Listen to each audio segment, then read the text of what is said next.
Bonsoir frères et sœurs, bienvenue sur TV et Radio de Vie. Nous sommes en direct sur TV et Radio de Vie, il est 20h45 passé, heure locale.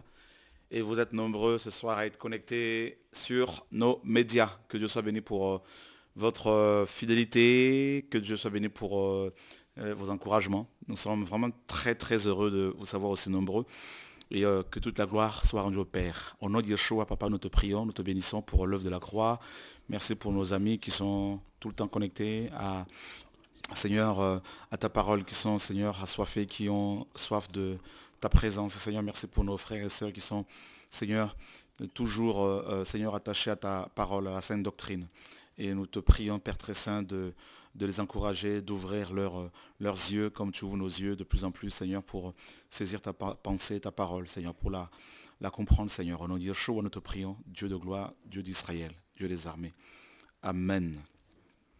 Voilà, frères et sœurs, donc, nous sommes en direct sur TV Radio de Vie. Si vous voulez, vous pouvez nous appeler pour éventuellement nous poser vos questions sur le programme les différents programmes que nous avons et notamment la veillée du 19 décembre prochain et à Sarcelles. Voilà, donc ou éventuellement nous poser des questions sur d'autres aspects, d'autres choses.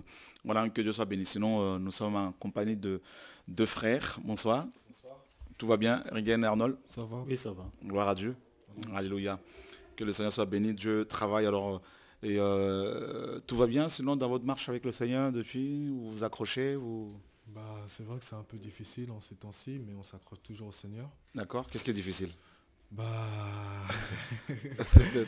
Donc la marche chrétienne de tous les jours, la prière, parce que Dieu nous demande de prier sans cesse. Donc on est obligé de prier pour ne pas non plus de tomber dans quelque chose. Donc on est obligé tout le temps même de méditer la parole, c'est une obligation. Donc c'est vrai que les temps sont durs, des oppressions des fois, donc on se laisse soumettre à Dieu, quoi. D'accord. Tu ressens la même chose aussi, les oppressions, les attaques Oui, c'est pareil en fait, parce que dans le temps dans lequel nous sommes, en fait, c'est vraiment plus le temps de se laisser distraire, de se laisser en fait, dans la distraction, en fait, c'est le temps vraiment de chercher vraiment le Seigneur, parce qu'il revient. Alléluia. Il revient vraiment, donc, c'est vrai que c'est pas vraiment le temps, effectivement, de se laisser distraire. Donc il faut se préparer parce que le Mashiach vient. Et voilà, donc... alors hier, samedi, on a parlé de l'histoire de Noé, donc, voilà, donc, qui est resté effectivement, comment dire, plus de 285 jours, parce que j'avais dit samedi 271 jours, donc il est resté au moins 285 jours. Voilà, à peu près, dans l'arche. Voilà. Donc, en tout cas, il est resté plus d'un an dans l'arche parce que Dieu devait aussi, n'est-ce pas, le préparer pour gérer tout un monde. Voilà. Donc, on va voir encore ce soir, on va continuer le message de samedi, donc, pour davantage éclairer les frères et sœurs. Donc, nous avons quelqu'un en ligne, si je me trompe. Le téléphone a sonné. Non, ce n'est pas pour nous. Alors nous sommes dans Genèse chapitre 8, verset 20 et Genèse chapitre 8, verset 20 à 21. Voilà. Noé bâtit un autel à Yahweh. Il prit de toutes les bêtes pures et de tous les oiseaux purs et il offrit des holocaustes sur l'autel. Yahweh respira ou sentit une odeur agréable, et Yahweh dit en son cœur, je ne maudirai plus la terre à cause de l'homme, parce que les pensées du cœur de l'homme sont mauvaises dès sa jeunesse, et je ne frapperai plus tout ce qui est vivant comme je l'ai fait. Noé bâtit un autel. Alors, frères et sœurs, écoutez bien, l'exhortation que Dieu veut nous donner ce soir. Et je crois que cette exhortation va beaucoup nous encourager, beaucoup vous encourager. Alors, Noé, dont le nom signifie repos, n'est-ce pas, était un homme intègre, un homme craignant Dieu, un homme qui marchait avec Dieu, selon Genèse 6. Il était au milieu d'une génération perverse et corrompue. Et cet homme, mes amis, dont le nom signifie repos, a été, n'est-ce pas, mis à part pour le Seigneur, par le Seigneur, pour un service, pour le service divin. Il a été préparé par le Seigneur. Et on apprend ici que Noé va bâtir un autel. D'accord? La première des choses que nous voyons ici, c'est que quand Noé sort de l'arche, n'est-ce pas? Et regardez au verset 15, on nous dit, alors Dieu parla à Noé en disant, sors de l'arche, toi et ta femme, tes fils et les femmes de tes fils avec toi. Fais sortir avec toi tous les animaux de toute chair qui sont avec toi, tant les oiseaux que le bétail, et tous les reptiles qui rampent sur la terre, qu'ils se répandent sur la terre, qu'ils soient féconds et multiplient sur la terre. Ouais, et multiplient. Et Noé sortit avec ses fils, sa femme et les femmes de ses fils. Tous les animaux, tous les reptiles, tous les oiseaux, tous ceux qui se meuvent sur la terre, selon leurs espèces, sortirent de l'arche. Voyez? Et regardez, mes amis, après 285 jours passés dans l'arche, n'est-ce pas, Noé, n'est-ce pas, va sortir de ce lieu. Et regardez, en fait, c'est comme si Dieu, n'est-ce pas, c'est même pas comme si Dieu a pris Noé, ainsi que sa femme et ses fils et ses belles-filles. Noé a été pris par le Seigneur et caché dans l'arche pendant 285 jours. Et qu'est-ce qui s'est passé dans l'arche, à votre avis? Eh bien, Noé est resté avec Dieu. Noé est resté dans la présence de Dieu dans l'arche, parce que l'arche est un type de Christ. Noé est resté dans l'intimité, dans ce cocon, pendant 285 jours. Et regardez, une fois qu'il est sorti de l'arche, de cette formation, de cette retraite, une fois qu'il est sorti, regardez la première conséquence de la formation que Noé a reçue de Dieu. Eh bien, c'est l'autel qui va être bâti. Noé va bâtir un autel. Pourquoi l'autel? Regardez, mes amis, dans le livre de Esdras, chapitre 3. Lorsque les enfants d'Israël sont revenus de l'exil à Babylone, la première chose qu'ils ont faite, ils ont, selon Esdras 3, ils ont, n'est-ce pas, rétabli, reconstruit l'autel, n'est-ce pas, de Yahweh. Alors, c'est très significatif l'autel. Pourquoi l'autel? L'autel, mes amis, était l'endroit de rencontre entre Dieu et l'homme. L'autel était le lieu, n'est-ce pas, des sacrifices. L'autel est l'image aussi de la croix. Le lieu du sacrifice. Là où Dieu, n'est-ce pas, vient pour communiquer avec la personne qu'il adore. Et Noé sort de l'arche. Et la première chose qu'il va faire, c'est quoi? Avant d'entreprendre quoi que ce soit. Parce qu'il avait à gérer tout un monde nouveau. Il avait à gérer mes amis, il avait la gestion de la terre. Il sort de l'arche pour gérer la terre, mais avant d'entreprendre quoi que ce soit, la première chose qu'il va faire, c'est bâtir un autel. C'est terrible. C'est ce que Abraham a fait après lui. Noé, mes amis, était un bâtisseur d'autels. Il a compris ici qu'on ne peut rien entreprendre sans l'intimité avec Dieu. Noé a compris qu'on ne peut pas gérer, mes amis, un ministère. On ne peut pas diriger les âmes. On ne peut pas conduire toute une foule de personnes si on n'a pas de relation avec Dieu. S'il n'y a pas, mes amis, cette relation de cœur à cœur avec le Père. Et c'est ce que Noé a appris dans l'arche. Vous avez vu, dans l'arche, Noé était constamment en relation avec Dieu. Et quand il sort de là, il n'a pas voulu, mes amis, perdre cette relation qu'il a développée avec Dieu dans l'arche. Et il a voulu continuer cette relation. Et il a bâti cet autel, justement. Et Dieu veut des bâtisseurs d'autels. Voyez? Et L'autel, mes amis, comme vous le savez, était l'endroit où l'on faisait des sacrifices. N'est-ce pas? Dieu venait rencontrer son peuple, mes amis, à cet endroit. Dieu venait parler à son peuple à cet endroit. N'est-ce pas? Nous sommes dans Exode chapitre 20, verset 24 à, n'est-ce pas, 26. Dieu dit, n'est-ce pas, aux enfants d'Israël, tu m'élèveras un autel de terre sur lequel tu offriras tes holocaustes et tes sacrifices de paix. Donc tes sacrifices d'offrande de paix, ou de, voilà, tes brebis et tes bœufs, partout où je rappellerai mon nom, je viendrai à toi et je te bénirai. Je te bénirai. Voyez frère, donc Dieu, n'est-ce pas, quand on bâtit un autel, à l'époque quand on bâtissait un autel avec son cœur, eh bien Dieu venait à ce lieu de rencontre. N'est-ce pas? Et si tu m'élèves un autel de pierre, tu ne le bâtiras point en pierre taillée, car en passant ton ciseau sur la pierre, tu la profanerais.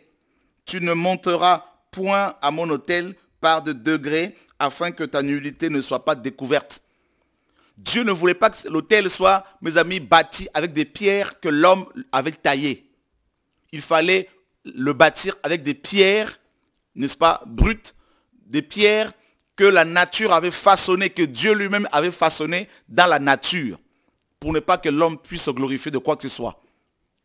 L'œuvre de Dieu, mes amis, est une œuvre entièrement divine. Voyez? Et Dieu dit, c'est là que je me rencontrerai avec toi. Partout où je rappellerai mon nom. Donc quand Noé a bâti cet autel, s'il a bâti cet autel, c'est parce que Dieu avait rappelé à Noé son nom. Et Noé, dans l'arche, pendant 285 jours, Noé a connu le nom de Dieu. Noé a vécu dans l'intimité. Noé a découvert Dieu autrement.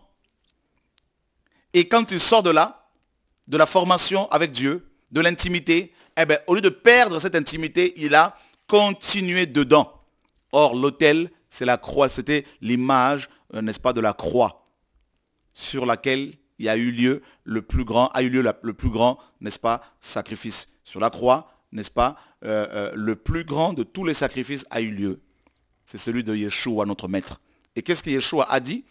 Que celui qui veut me suivre, n'est-ce pas, renonce à lui-même et se charge chaque jour de sa croix. Donc l'autel aujourd'hui c'est la croix. Et la croix, eh ben, c'est quoi? La croix c'est l'arbre de vie. La croix c'est aussi, mes amis, les persécutions liées à l'évangile. La croix, mes amis, eh ben, c'est Yeshua lui-même. N'est-ce pas? Donc, parce que c'est l'arbre de vie, la croix c'est là où il y a la vie. Hein, donc, voilà. Et donc chaque jour, nous devons avoir notre autel, hein, un autel dans notre cœur.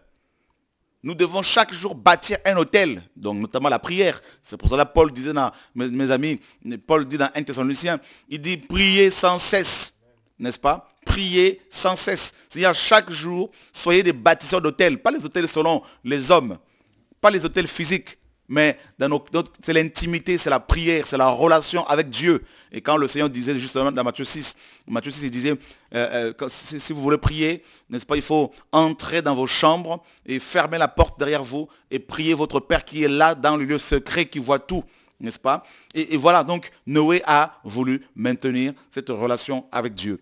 Et la deuxième chose que Noé a faite, après avoir bâti l'autel, bien sûr, il a offert des sacrifices. N'est-ce pas? Et regardez mes amis, les conséquences positives de, mes amis, des actes que Noé a posés. Il y a eu plusieurs conséquences. Hein? Donc Noé bâtit un autel premièrement, mais il n'a pas laissé cet autel vide. Deuxièmement, il a choisi parmi les animaux purs. N'est-ce pas? Des animaux, donc il a choisi des animaux purs, il a pris des animaux purs qui étaient dans l'arche, parce qu'il a compris que ces animaux ne lui appartenaient pas, pour les offrir à Dieu. Noé a compris qu'on ne pouvait pas offrir à Dieu n'importe quel sacrifice. Il a pris des animaux purs, parce que Dieu est saint, et il les a offerts en holocauste. L'holocauste, mes amis, était sous Moïse, il y avait plusieurs offrandes, mais il y en avait une qui était vraiment, qui était une offrande totalement réservée à Dieu, c'était l'Holocauste. C'était une offrande, n'est-ce pas, totalement consumée par le feu. C'est l'image, justement, de Yeshua, notre Seigneur. Et de nous autres, parce que Dieu veut que nous lui consacrions nos vies. Vous voyez, frères et sœurs? Donc, Noé offre, donc il bâtit l'autel premièrement. Deuxièmement, il offre des sacrifices. Et regardez les conséquences des deux actes de Noé, n'est-ce pas? Au verset 21, on nous dit, Yahweh sentit une odeur agréable. N'est-ce pas? Donc la première chose c'est ça. Une bonne odeur. Alors que 285 jours avant, c'était une mauvaise odeur qui montait de la terre au ciel. Et c'est pour cela que Dieu a décidé de détruire la terre. Pourtant Noé, nous dit la parole, était un homme intègre et juste et il craignait Dieu. Mais nulle part où on nous a dit qu'il bâtissait des autels avant qu'il ne soit formé par Dieu pendant 285 jours. Nulle part on nous a dit qu'il y avait une bonne odeur qui était montée vers Dieu. Mais pourtant il y avait Noé qui craignait Dieu.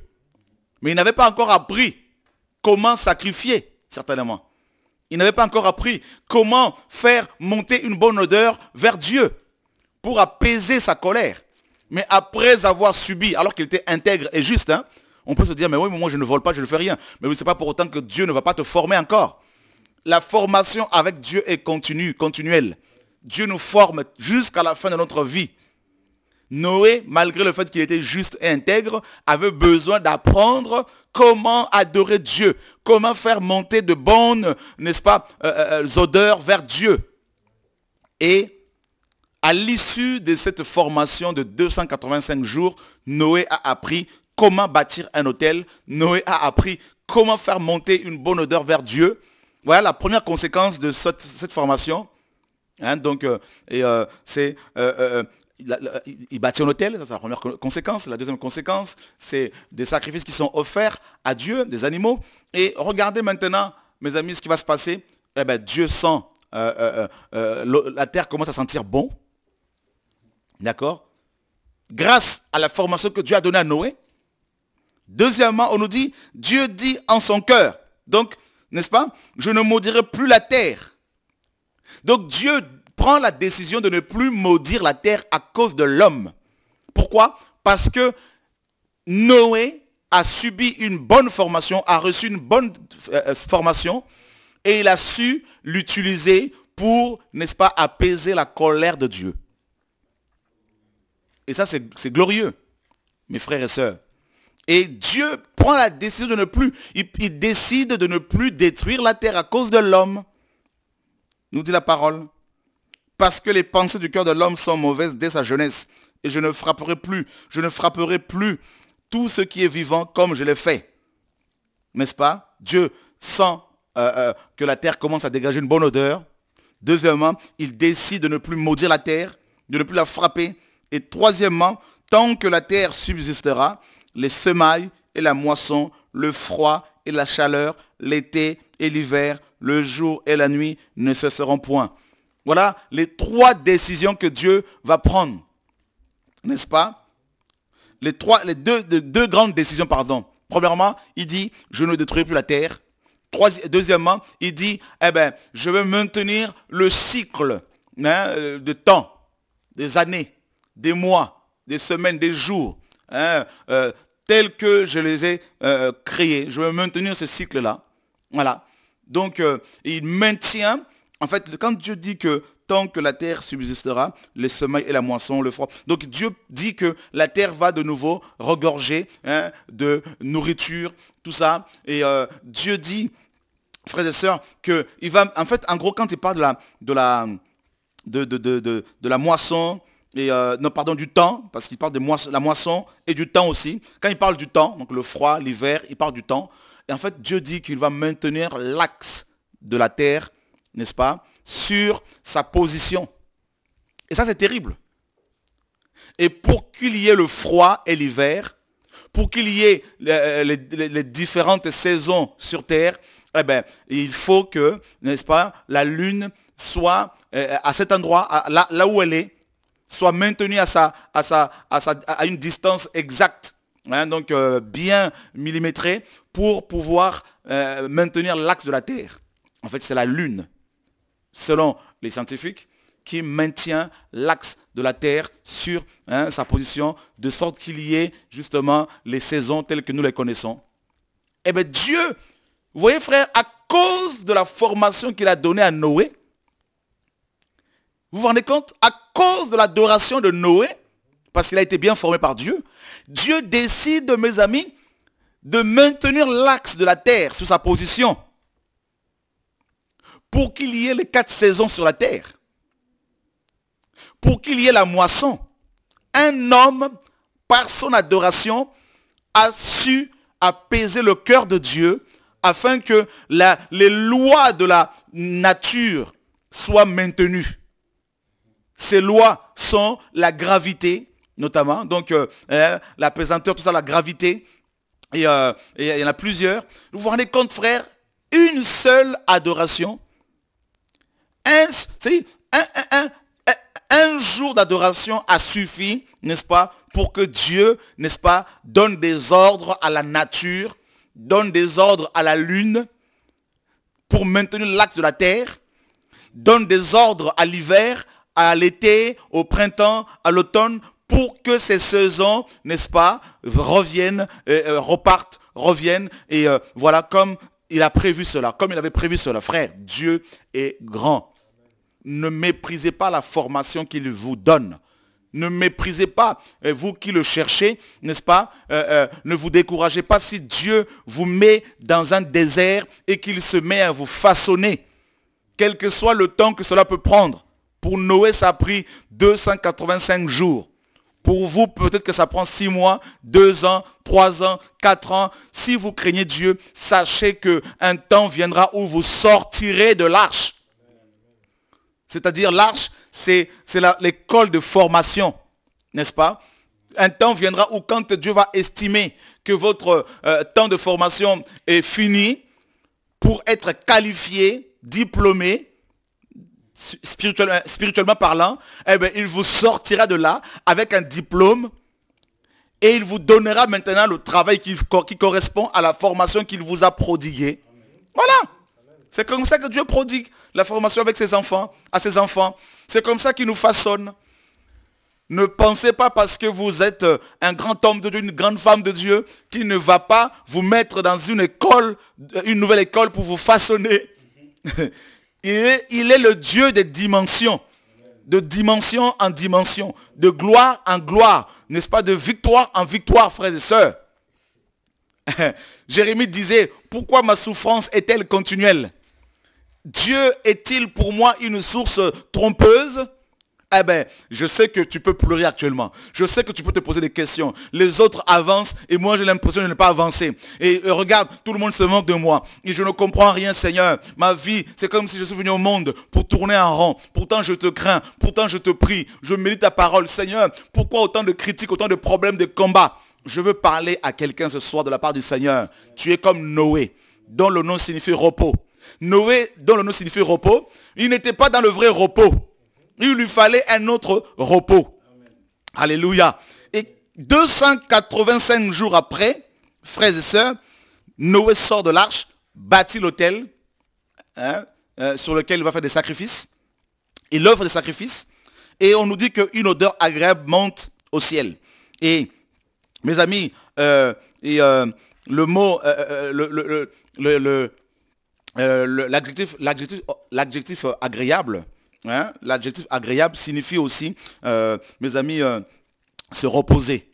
D'accord? Donc, cet adjectif, mes amis, nous parle aussi du repos, d'un autre repos. Pourtant, le nom de Noé signifie repos. Mais 285 jours après, Noé, n'est-ce pas, va trouver maintenant le lieu du repos. D'accord? Parce que le mot, hein, donc l'adjectif agréable, en hébreu, signifie littéralement, frères et sœurs, repos. D'accord? Et se reposer. Et la racine de ce mot-là, hein, donc d'agréable, donc la racine de cet adjectif, mes amis, signifie aussi se reposer. D'accord? Et on voit on le voit dans Exode 33, 14 par exemple.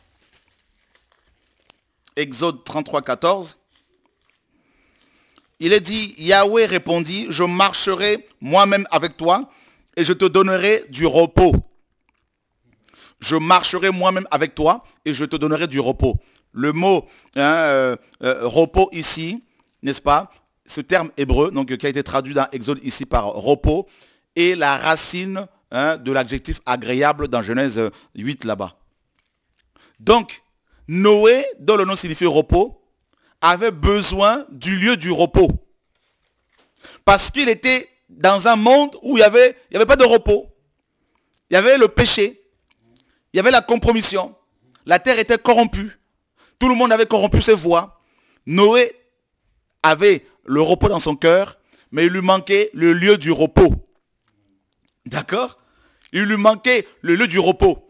Tout comme toi, tu peux avoir la paix dans ton cœur, mais tu es dans un environnement où il n'y a pas le repos. Tu habites avec quelqu'un qui ne te donne pas du repos. Tu n'es pas chez toi correctement et tu veux du repos. Eh bien, laisse-moi te dire qu'après ta formation, tu auras le lieu du repos. Et Hébreux 4 nous dit, empressons-nous pour entrer dans son repos. Et nous attendons aussi le lieu du repos, des repos, c'est le ciel, la nouvelle Jérusalem, frères et sœurs. Alléluia, gloire à Dieu. Donc Dieu nous a donné le Shabbat et Dieu nous donnera un autre Shabbat. C'est le ciel, c'est la nouvelle Jérusalem, frères et sœurs. Alléluia, gloire à Dieu. Donc vous avez compris. Donc le mot agréable, mes amis, en hébreu signifie se reposer. Et la racine de ce mot, mes amis, se trouve dans Exode 33, 14, qui signifie, mes amis, lieu du repos, n'est-ce pas? Et on voit cette racine également, mes amis, dans Esther, n'est-ce pas? Esther, et on nous parle du repos, frères et sœurs, le repos. Dieu est le Dieu qui veut nous donner le repos. Alléluia, gloire à Dieu. Voilà, donc nous sommes dans 2 Chroniques, chapitre 6, verset 41. 2 Chroniques 6, 41. On a quelqu'un en ligne, on va le prendre dans quelques minutes. Maintenant, Yahweh Dieu, lève-toi, viens à ton lieu de repos, toi et l'arche de ta majesté. Que tes sacrificateurs, Yahweh Dieu, soient revêtus de salut et que tes bien-aimés jouissent du bonheur. Viens à ton lieu de repos. Donc, le mot lieu de repos ici, mes amis, vient,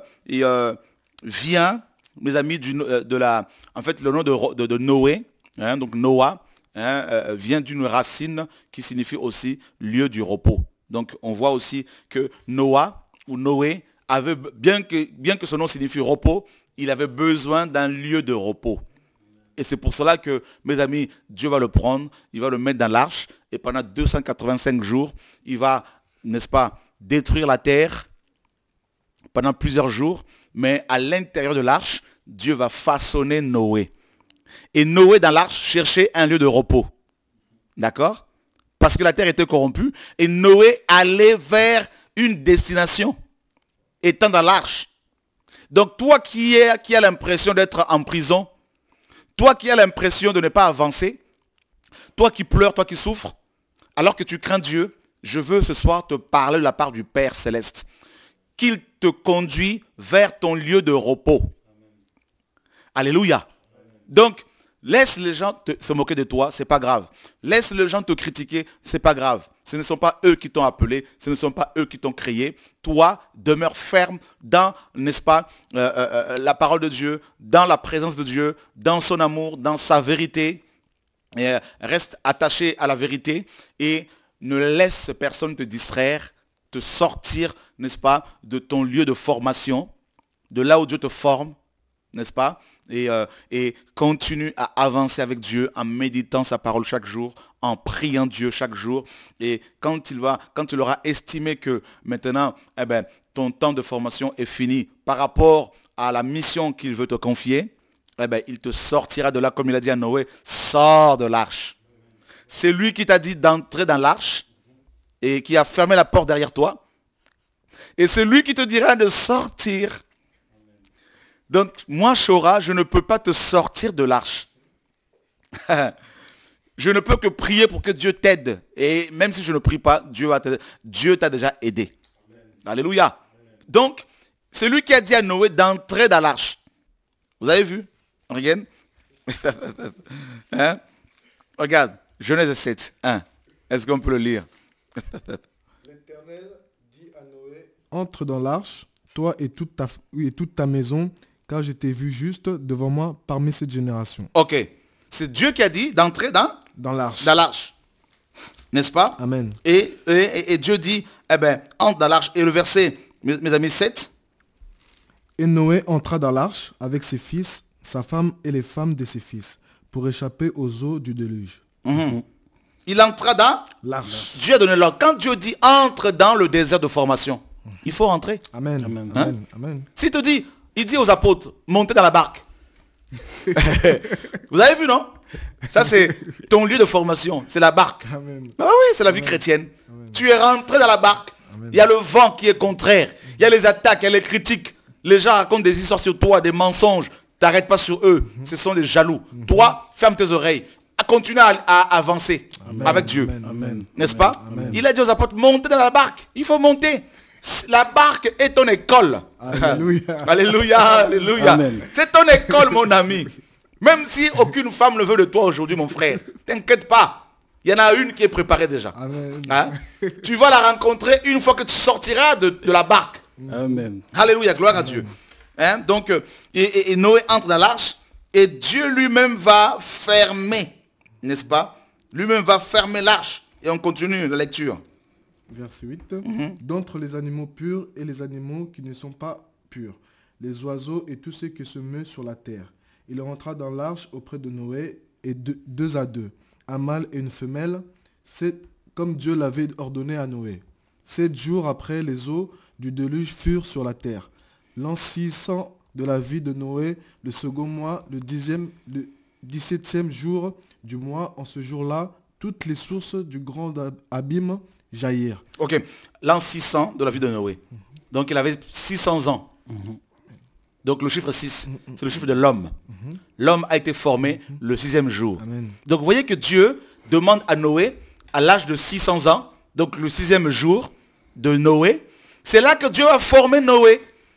Donc vous voyez bien que Noé est entré dans la formation. Amen. Amen. On nous dit qu'au 6e jour, Yahweh Dieu va former l'homme dans Genèse 2:7. Donc vous voyez bien que Noé, bien qu'il était juste, il avait besoin d'une autre formation. Amen. Amen. La formation ne finit jamais avec Dieu. On a précisé, parce que dans la Bible, il y a des précisions. Amen. Si on a précisé qu'à l'an 600 de Noé, c'est là qu'il est rentré dans l'arche, que le déluge a commencé à tomber, ce n'est pas en vain qu'on a mentionné cet âge-là. C'est le chiffre 6, Amen. le chiffre de l'homme. Et c'est au 6e jour que Dieu va créer l'homme. Donc Noé a reçu une autre formation. Il est rentré dans l'école. C'est comme les enfants, quand nos enfants, quand ils vont à l'école pour la première fois. Vous voyez? On pleure, hein? Ils pleurent, les enfants. Ah, papa, je ne veux pas. Mais c'est ta formation, c'est pour ton bien. Tu vas te former. Amen. Alléluia. Amen. Gloire à Dieu. Noé entre dans l'arche. Regardez, on nous dit, au verset 15, ils entrèrent dans l'arche auprès de Noé, 2 à 2, de toute chair ayant souffle de vie. Il en entra, mâle et femelle, de toute chair, comme Dieu l'avait ordonné à Noé. Et regardez la suite. Le déluge. Au verset 16, toujours à la fin. Puis l'Éternel ferma la porte sur lui. Puis Yahweh ferma la porte derrière lui. Dieu dit regarde, alléluia, dans Ésaïe 22, Dieu ferma la porte. Mes amis, c'est quelque chose, hein? Dieu ferma la porte. Moi, j'aime la parole. Amen. Dieu ferma la porte. Arnaud, Ésaïe 22, 22. 22. Je mettrai sur son épaule la clé de la maison de David. Quand il ouvrira, nul ne fermera. Quand il fermera, nul n'ouvrira. Ah! On nous dit que le Mashiach, le Messie, a une clé. Quand il ouvre, personne ne ferme. Amen. Quand il ferme, personne n'ouvre.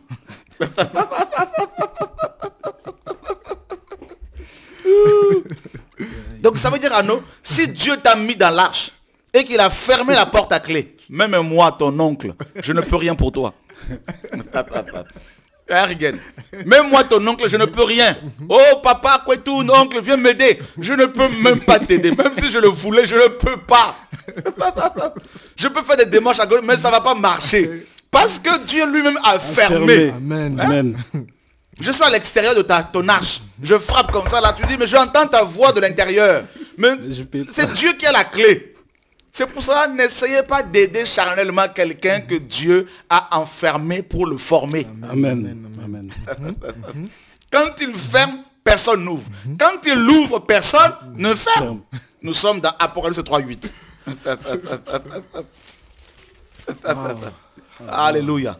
Vous aimez la parole, n'est-ce pas que vous aimez la parole? Amen. Dieu nous nourrit, frères et sœurs. Gloire à Dieu. Apocalypse 3:8. Je connais tes œuvres, voici parce que tu as peu de puissance et que tu as gardé ma parole et que tu n'as pas renié mon nom. J'ai mis devant toi une porte ouverte que personne ne peut fermer. Tu te rends compte? Maintenant, une fois que tu as reçu la formation, une fois que la formation est finie, Dieu ouvre la porte. Il te dit maintenant, sors. Et c'est pour cela, dans Genèse là-bas, quand il a estimé que la formation de Noé était terminée, il dit, n'est-ce pas, dans Genèse 8:15, alors Dieu parla à Noé en disant, sors de l'arche, toi et ta femme, tes fils et les femmes de tes fils avec toi. Amen. Fais sortir aussi avec toi tous les animaux de toute chair qui sont avec toi. Oui, il sort tout le monde. Il dit, sortez maintenant. Il est celui qui nous fait rentrer dans les déserts. Il est celui qui nous en sort. Amen. Donc, mes amis, il fait ce qu'il veut. Amen. Parfois, on crie, Seigneur, je veux sortir. Il dit, l'heure n'est pas encore arrivée. Amen. Seigneur, s'il te plaît, il n'est pas sentiment. Il n'est pas sentimental. Il n'est pas comme un grand-père fatigué, mes amis, que l'on peut facilement manipuler avec des émotions, tout ça. Non! S'il a dit, je veux te former pendant 3 ans, c'est 3 ans. S'il a dit, c'est 10 ans pour toi, c'est 10 ans. Ah, il est souverain, frère. Je sais de quoi je parle, parce que parfois tu gémis, tu pleures et dis, c'est pas fini. Voyez?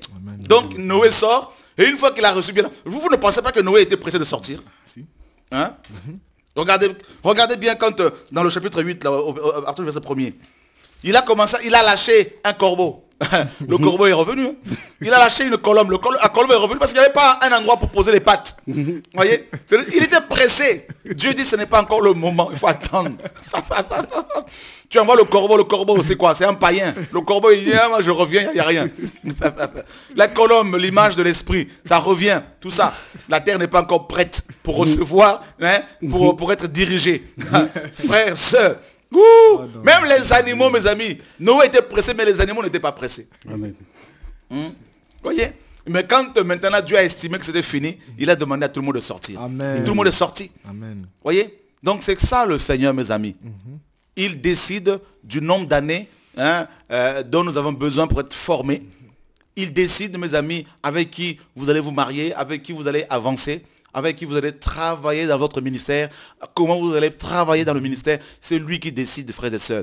Il enlève les gens, n'est-ce pas? Il rajoute les gens, il enlève, il rajoute, il fait ce qu'il veut. Amen. Voilà. Donc, respectez Dieu, honorez Dieu, frères et sœurs. Noé, mes amis, après 285 jours, son nom signifie repos. Et la racine de son nom signifie lieu du repos. On l'a vu, dans 2 Chroniques 6:41. La racine, n'est-ce pas, du nom de Noah ou Noé signifie lieu du repos. Voilà, donc c'est 2 Chroniques 6:41. Et ensuite, on a vu que le mot agréable, l'adjectif agréable en hébreu signifie se reposer. Donc Dieu, n'est-ce pas, ou encore calmer, hein, donc l'odeur qui est montée vers le ciel a calmé la colère de Dieu, n'est-ce pas? Et ça c'est terrible, c'est terrible. Noé, après avoir été formé, il a su adorer Dieu en esprit, en vérité, au point de calmer la colère de Dieu, de détourner la colère de Dieu de la terre. Et regardez maintenant la bénédiction que Dieu va libérer sur la terre. Cette bénédiction va avoir des conséquences même sur les lois de la nature. C'est terrible. Amen. Donc, et ça c'est magnifique, frères et sœurs. Et le mot agréable, mes amis, signifie aussi, le mot odeur, pardon, vient de l'hébreu qui signifie aussi parfum. On le voit dans Cantique chapitre 7, verset 8, n'est-ce pas? Cantique chapitre 4, verset 10.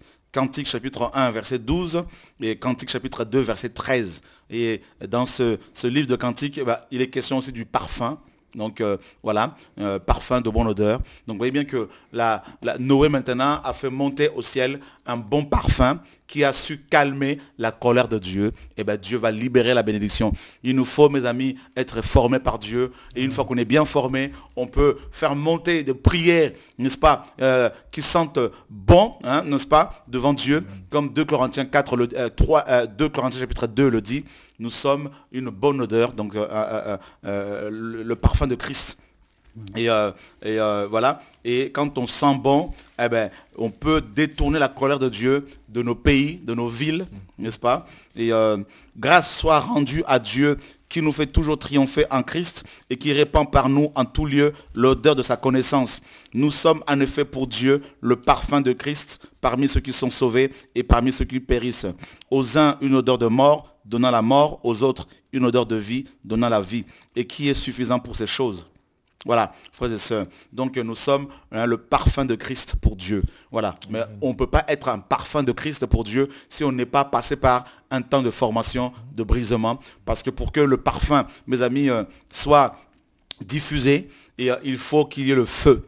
Hein, il est question de l'encens ici. Donc pour que l'encens, mes amis, dégage son parfum, il faut l'allumer, il faut le feu. Or le feu aussi dans la Bible représente le jugement, représente les épreuves, n'est-ce pas? Donc acceptons la formation que Dieu nous donne et à la fin de cette formation, nous sentirons bon. Nous allons, mes amis, apaiser donc, la colère de Dieu. Nous allons, n'est-ce pas, être agréés et agréables au Seigneur, agréés par Dieu. Et voilà, donc Noé avait besoin du lieu de repos et il a trouvé le lieu du repos. Il a trouvé une terre débarrassée du péché, débarrassée, n'est-ce pas, des pécheurs, débarrassée des géants, des néphilim, une terre de nouveau vierge. Et c'est comme si, mes amis, Noé était le second Adam, n'est-ce pas, pour de nouveau diriger le monde, gérer le monde. Voilà, que Dieu nous garde, que Dieu soit béni, frères et sœurs, au nom de Yeshua. Allô?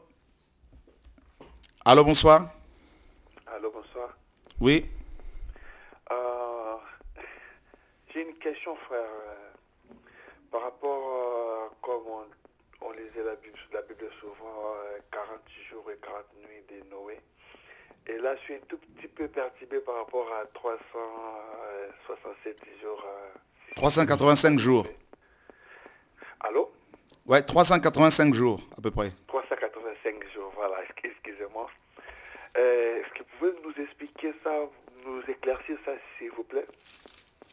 Ben, c'est simple, si tu prends Genèse chapitre 7, oui, c'est marqué. Hein, c'est marqué, toutes les informations sont là. 7, 11, okay. Voilà, toutes les informations sont là et tu prends ton stylo, tu calcules. Ok, Genèse 7. Genèse chapitre 7, tout le chapitre 7. Ok, merci frère. Voilà. Donc il a plu pendant... il y a eu la pluie pendant 40 jours et 40 nuits. Mais pour que les eaux, n'est-ce pas, diminuent sur terre, et pour que les eaux se retirent de la terre, il aurait fallu attendre 285 jours. Parce qu'il n'y avait plus de terre ferme. Hein, toute la terre était, n'est-ce pas, remplie d'eau, et il fallait que l'eau baisse. Et pour baisser, Noé, pour que les eaux baissent, il fallait attendre 285 jours. Et pendant ce temps, Noé a été formé par Dieu. Noé a été travaillé par Dieu. Hein, donc Dieu lui a appris comment adorer, comment bâtir les autels. Parce que tout don parfait, nous dit Jacques 1,17, vient du Seigneur. Amen. Donc, si Noé a su adorer Dieu correctement au point d'apaiser sa colère, c'est parce qu'il a été formé par Dieu. N'est-ce pas? Cette intelligence ne venait pas de lui, c'est Dieu qui la lui a donnée. Donc, vous voyez bien que, mes amis, Dieu est l'auteur de toutes choses et acceptons sa formation au nom de Yeshua. Allô, bonsoir. Non. Voilà, donc que Dieu vous forme, que Dieu nous façonne.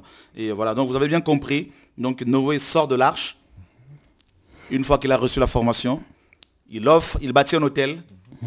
Il offre des sacrifices.